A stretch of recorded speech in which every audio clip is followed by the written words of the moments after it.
तो दोस्तों, जैसा कि मैंने प्रेडिक्शन दिया था केकेआर कल का मैच जीत रही है और बिल्कुल वैसा ही हुआ। केकेआर कल का मैच जीत गई, एमआई को हराकर प्लेऑफ की रेस में काफ़ी ऊपर चली गई है, सीएसके से ऊपर चली गई है और अब लगभग प्लेऑफ की रेस में पहुंच सकती है केकेआर। और काफ़ी शानदार परफॉर्मेंस था। तो किस तरह से हुआ मैच, सबसे पहले तो मैच रिकैप, मैच हाईलाइट देखेंगे। उसके बाद समझेंगे कि अब पॉइंट्स टेबल की स्थिति क्या कहती है और टर्निंग पॉइंट क्या था मैच का, सब कुछ डिटेल में। लेकिन उससे पहले अगर आप पहली बार जुड़े हैं तो चैनल को लाइक, शेयर और सब्सक्राइब जरूर कर लें। तो देखो, मैच रिकैप देखते हैं। ईडन गार्डन्स के स्टेडियम में मैच था। सबने प्रेडिक्शन दी थी कि हाई स्कोरिंग वेन्यू है, बहुत सारे रन्स बनेंगे। मगर लगातार 3 दिनों से हल्की बूंदाबांदी, कभी तेज बारिश कभी स्लो बारिश का दौर लगातार जारी था, जिस वजह से पिच अंडर कवर्स थी।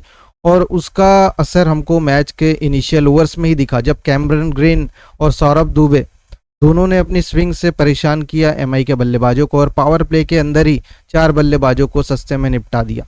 इसके बाद मैच में रुकावट आई, बरसात आई, मैच रुका, फिर मैच स्टार्ट हुआ और तिलक वर्मा और हार्दिक पांड्या ने थोड़ी सी पार्टनरशिप की, थोड़ा सा रिस्पेक्टेबल टोटल तक लेकर गए एमआई को 147 पर। और 147 पर 8 20 ओवर में बहुत बड़ा स्कोर नहीं था, लेकिन पिच और कंडीशंस को देखते हुए लग रहा था कि केकेआर को भी स्ट्रगल होगा।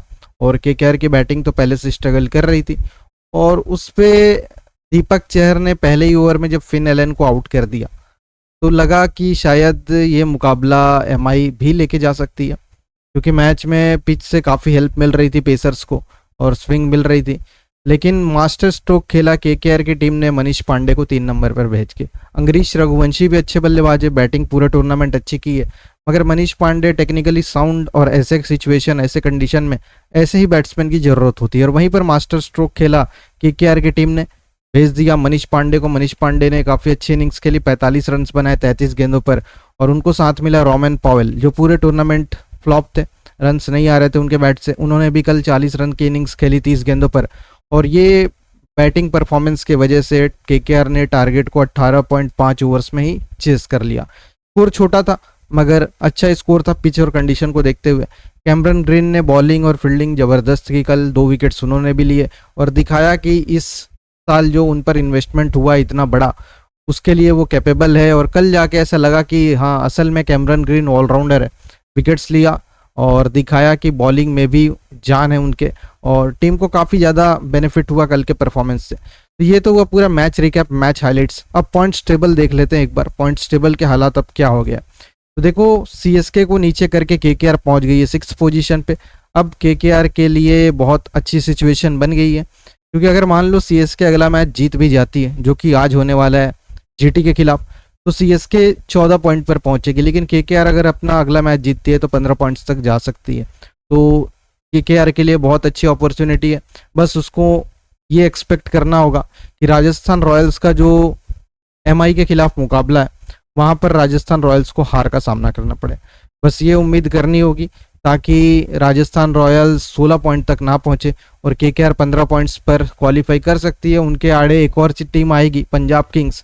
पंजाब अगर एलएसजी के खिलाफ वो भी अपना मुकाबला जीत जाती है तो वो भी 15 पॉइंट्स तक पहुंच जाएगी। तो फिर नेट रन रेट पे बात आएगी, तो केकेआर को अगला मुकाबला अपना जो खेले जाने वाला है उनका डीसी के खिलाफ, वो अच्छे रन रेट के हिसाब से जीतना होगा, तभी जाके क्वालिफाई कर सकते हैं। फिलहाल प्लेऑफ की रेस में अभी भी 5 टीमें बरकरार है, Rajasthan Royals, Punjab Kings, KKR, CSK और दिल्ली कैपिटल्स। बाकी 3 टीमें ऑलरेडी क्वालिफाइड है, आरसीबी, जीटी, एसआरएच। तो ये था पॉइंट्स टेबल का हाल। अब मैच का टर्निंग पॉइंट क्या था। देखो, मैच का सबसे बड़ा टर्निंग पॉइंट था टॉस जीतकर गेंदबाजी करना और गेंदबाजी में स्विंगिंग कंडीशन का फ़ायदा उठाना। उसके बाद बैटिंग में मनीष पांडे को 3 नंबर पर भेजना।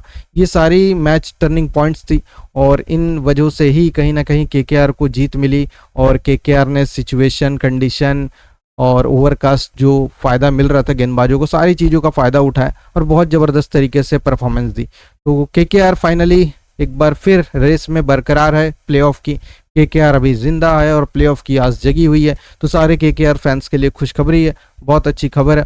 लेकिन जो गेंदबाजी की कैमरन ग्रीन और सौरभ दुबे ने इनिशियल ओवर्स में, वो मैच विनिंग स्पेल था।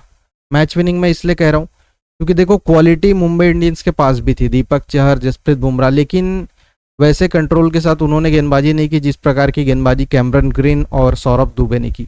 रोहित शर्मा, रैन रिकल्टन, सूर्य कुमार यादव, ये सारे बल्लेबाजों को परेशान करके रखा, नमन धीर। और जो टॉप 4 प्लेयर जो एमआई की जान आप कह सकते हो, उन चारों को अगर शुरू के ओवर में ही निपटा दे रही है केकेआर की टीम, तो आप समझ सकते हो कि कंडीशन कितनी टफ थी। और मैच में वहीं से केकेआर बहुत आगे चली गई, जिसका फ़ायदा एंड में मिला। एंड में इसलिए मिला, मनीष पांडे को 3 नंबर पर भेजा गया। तो कुल मिलाकर बहुत एक्स्ट्रा ऑर्डिनरी परफॉर्मेंस आप कह सकते हो। ऐसा लग रहा है कि केकेआर राइट टाइम पर पिक कर रही है और सही प्लेयर्स को सही प्लेस पर खिला रही है। कल देखो स्विंगिंग कंडीशन थी, तो कैमरन ग्रीन से बॉलिंग शुरू कराना ये भी एक मास्टर स्ट्रोक था, क्योंकि पहला ओवर अनुकूल रॉय ने डाला था। टीम ने देखा कि स्पिनर्स को इतनी मदद नहीं है, बस दूसरे ओवर से ही सौरभ दुबे और कैमरन ग्रीन से कंटिन्यू करने लगे और वहाँ पे उन्हें बहुत ज़्यादा फायदा मिला। तो कुल मिलाकर मैच अच्छा हुआ।